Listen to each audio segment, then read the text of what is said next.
Hello, hello everyone. Ay. Good morning, good afternoon, and good evening. Nagbabalik guys ang inyong lingkod for another reaction video. So, syempre guys, no? Ang reaction na natin ang new look. Kalingap Edu in her new haircut. At syempre, new look na din, ano? Ayan, no? Nakikita nyo naman sa ating kaliwang side. Si Kalingap Edu na nakakulay yellow. At bagong gupit guys. So dito nakangiti nga, no? Nakangiti. At mukhang inspired. Inspired siya kay YP. So may pinaghahandaan si Habi. So, syempre, no? Alam naman natin na sa Monday ay graduation ni Bebe Beyonce. At sabi nga, 'di ba, sa vlog ng episode 74 ba 'yon? Doon kay Kuya Val. Basta, walang latest episode ng EDC. Ay sabi ni Bebe Beyonce kay Edu, ay sasamahan siya. Or punta siya sa kanyang graduation. So, yun, maaari ang pinaghahandaan ni Kalingap Edu, no? At saka, syempre guys, mainit ang panahon ngayon. Ayan. Mainit ang panahon ngayon. Masarap magpagupit. Kasi kung nagpagupit ka, iiksi ang buhok mo. At hindi ka na maiinitan. Summer ngayon mga kasulid. Kaya, ang gupit ni Kalingap Edu, summer style. Yeah. Sabay ganun eh. Talagang need naman na talagang magpagupit ang bossing, si Kalingap Edu. Dahil talagang mahaba na din talaga ang kanyang buhok. No? Dahil alam nyo naman, napapanood nyo sa mga latest episodes, sa kanyang live stream, na talagang humaba na ang kanyang buhok, mga kasulid. At eto nga, no, mga kasulid, ang latest update, nakikita nyo naman siguro, ang latest update, no, bagong gupit. Si Kalingap Edu, at talagang napaka-pogi. Kita naman, no, pogi. Ayan, mas lalong, parang pumuti na nga dito eh.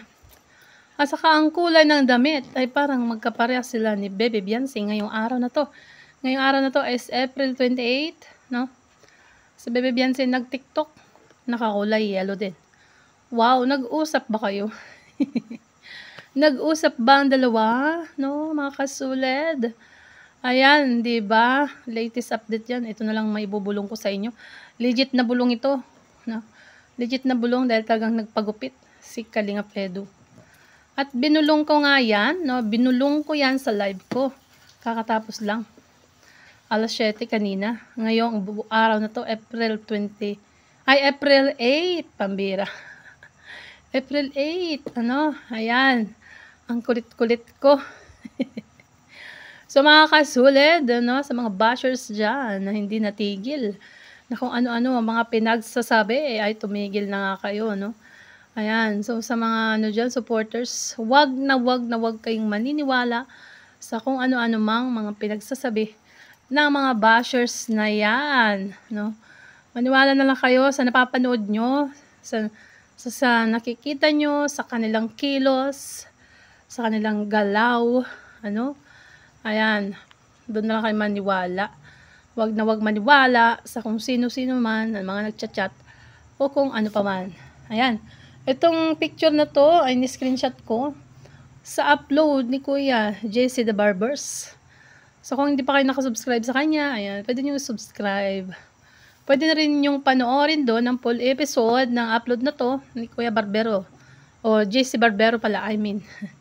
No, pwede nyo panoorin doon ang buong video na ito, guys. No? Hindi ako kumuha ng video, picture lang ang ating kinuha. At ito, nagdadaldal tayo dito. Nagdadaldal tayo dito na kung ano-ano. At syempre, no, shoutout sa always, nandyan sa ating posts, uploads, live stream, ayan, premiere, o ano pa man. Maraming salamat sa inyo, sa lahat ng supporters, sa lahat ng bago nating subscriber, no, baka di pa kayo nakapag-subscribe sa mga bagong viewers. Ayan, syempre salamat kay Kuya Val sa Team Kalingap, and always, no, And thank you. God bless, guys. At syempre, kung di pa kayo nakapag-subscribe sa ating YouTube channel, yan, click the subscribe button at ang tiny bell. Bye! God bless, and to God be all the glory.